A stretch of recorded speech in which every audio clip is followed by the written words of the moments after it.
भारत दुनिया का सबसे वृहत्तम लोकतंत्र है और वहीं पर जब हम देखते हैं तो अमेरिका सबसे पुरातन लोकतंत्र के रूप में हमें दिखाई पड़ता है। अमेरिका में सबसे पहले लोकतांत्रिक सरकार का गठन हुआ था। अगर यह बात भी कह लिया जाए कि दुनिया की सबसे बड़ी राजनीतिक दल के रूप में, राजनीतिक संस्था के रूप में आज भारतीय जनता पार्टी है, तो यह कोई अतिवादिता नहीं होगी। यह अन्य राजनीतिक दलों के लिए एक प्रेरणा या शिक्षा लेने के सरीखे है कि अन्य राजनीतिक दल अपने समाज जीवन में अपना विस्तार करते हुए लोगों के जीवन को कैसे आसान बनाएं और सरल बनाएं, जिससे उनकी प्रासंगिकता समाज में निरंतर रूप से बनी रहे। जैसा कि भारतीय जनता पार्टी ने अपने कार्यकर्ता आधार को विस्तार करने के साथ साथ समाज जीवन के साथ जुड़कर लोगों के जीवन को सरल बनाने या उस दिशा में काम करने के लिए प्रयास करती हुई दिखाई देती है, तो ऐसा अन्य राजनीतिक दलों को भी करना चाहिए कहीं ना कहीं। सन 2014 के पहले भारतीय जनता पार्टी, हम चाहे राष्ट्रीय स्तर पर देखें या उत्तर प्रदेश के स्तर पर देखें, तो कहीं ना कहीं बहुत कमजोर स्थिति में थी। लेकिन सन 2014 के बाद से भारतीय राजनीति में भारतीय जनता पार्टी की प्रासंगिकता, उसकी उपयोगिता, उसका जन सरोकार निरंतर रूप से बढ़ रहा है। तो इसके पीछे कहीं ना कहीं उसका मातृ संगठन आरएसएस और तमाम उसके अनुषंगिक संगठन भी जिम्मेदार हैं, जो जनता के जीवन के साथ जुड़ करके रचनात्मक कार्यों के माध्यम से जनता को कहीं ना कहीं प्रभावित कर रहे हैं, जनमानस में अपने लिए एक स्पेस बना रहे हैं। तो अन्य राजनीतिक दलों को भी इस दिशा में सोचने की जरूरत है। अगर उन्हें भारतीय समाज जीवन के साथ जुड़ना है और सत्ता के में एक स्थान बनाना है, तो ऐसी स्थिति में यह बेहद जरूरी हो जाता है।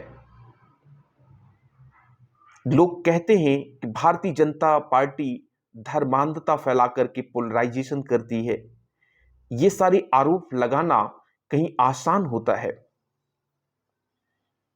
इन सारे आरोपों से कुछ भी अन्य राजनीतिक दलों को हासिल होने वाला नहीं है। अगर उन्हें हासिल करना है तो उन्हें रचनात्मक काम करने होंगे, निर्माणकारी कार्य करने होंगे, जनता के जीवन को सरल और सहज सुगम बनाने की दिशा में निरंतर प्रयास करना होगा। एकमात्र एक ऐसा रास्ता है जिसके माध्यम से भारतीय जनता पार्टी का जो विजय रथ निर्बाध रूप से भारतीय राजनीति में आगे बढ़ रहा है, उसे रोका जा सकता है। अन्यथा राजनीति में आरोप और प्रत्यारोप लगाना बेहद आसान और सरल होता है। अपनी गलती, अपनी अकर्मठता को दूसरों पर अधिरोपित कर देना, दूसरे पर आरोपित कर देना, यह आसान चीज होती है, जबकि इससे हमें कुछ हासिल नहीं होता है सिवाय संशय के। और संशयात विनश्यति, संशय विनाश का कारण होता है। वही स्थिति आज भारत के अंदर में काम करने वाले तमाम राष्ट्रीय दल और क्षेत्रीय दलों की है। वो संशय की स्थिति में है और संशय ही उनके विनाश का मूल कारण है, जिसकी वजह से वो आम जनमानस में अपने लिए स्थान बनाने में कहीं ना कहीं असफल हो रहे हैं।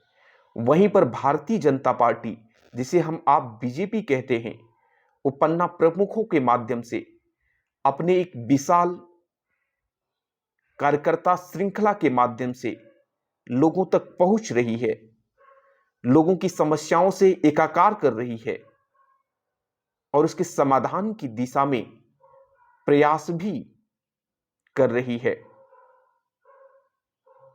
तो ये सारे आयाम होते हैं किसी राजनीतिक दल को समाज में अपने लिए स्थान बनाने के लिए।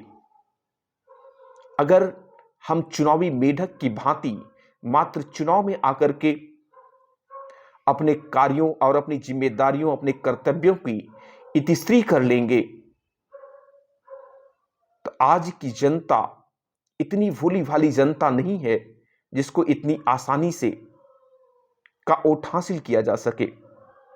क्योंकि आज सोशल मीडिया के माध्यम से जनता अपने जनप्रतिनिधि की हर गतिविधि की निगरानी करती है, सरकार के द्वारा किए जा रहे कार्यों की निगरानी करती है।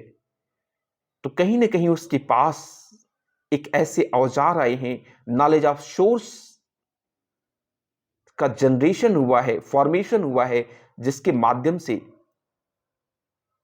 वह सरकार के हर कार्यों को रेकी कर रही है। तो ऐसे में आज के राजनीतिक दलों की जिम्मेदारी का आयाम कहीं ना कहीं विस्तृत हो जाता है, बढ़ जाता है।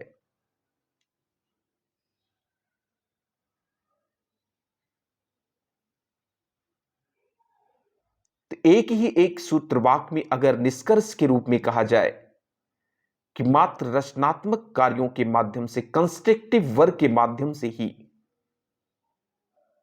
बीजेपी के विजय रथ को रोका जा सकता है, अन्यथा बीजेपी के विजय रथ को रोकना इतना आसान नहीं है। क्योंकि उसके वोट आधार काफी विस्तृत हुए हैं। वो सोशल इंजीनियरिंग के भौरे आंकड़े से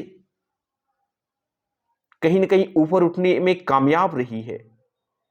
भारत की सभी वर्ग जातियों का वोट उसे हासिल हो रहा है।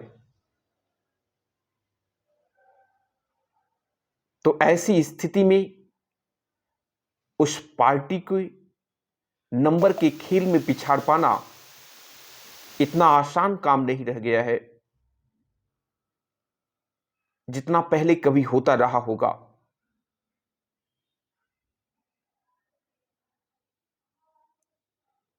क्योंकि प्रधानमंत्री आवास योजना के माध्यम से वो गरीब जो कभी पक्के छत की कल्पना भी नहीं कर सकते थे, आज वे पक्के मकानों में रह रहे हैं। हां, इंदिरा आवास कांग्रेस सरकार में भी दिए जाते रहे।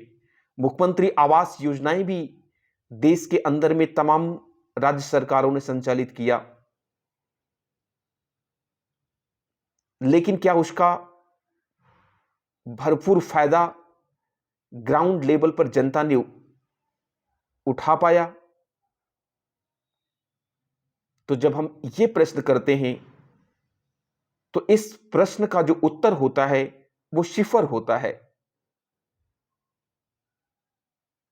क्योंकि जो भी इंदिरा आवास का पैसा या मुख्यमंत्री आवास का पैसा गरीब जनता के खाते में आना चाहिए, उसे कहीं ना कहीं बंदरबांट कर लिया जाता था, जिससे कि गरीब का जो आवास आवंटित होता था उसकी वस्तु स्थिति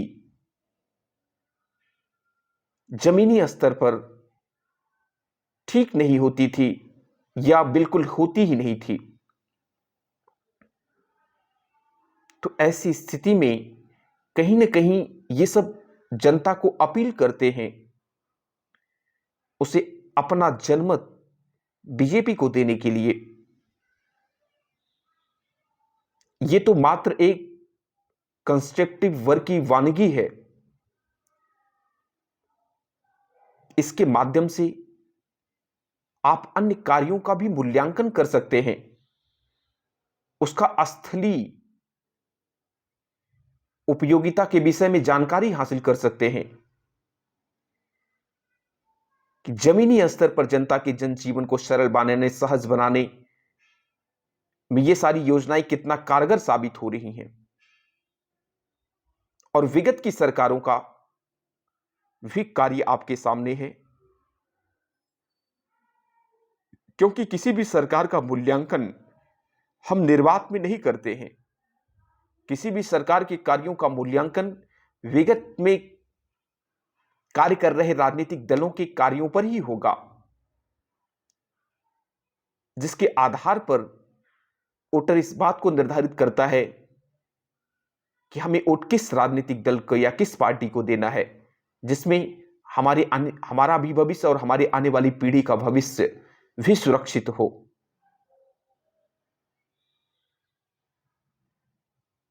तो भारतीय राजनीति में बीजेपी के जीतने के और विजय रथ आगे बढ़ने के यही मूल कारण है। अब यक्ष प्रश्न है उन राजनीतिक दलों को जो बीजेपी के विजय रथ को रोकना चाहते हैं। यह बात तो बिल्कुल स्पष्ट हो चुकी है कि जातिगत जोड़ से यह विजय रथ रुकने वाला नहीं है। तो अन्य विकल्पों पर इन राजनीतिक दलों को जरूर विचार करना चाहिए। जय हिंद, जय भारत।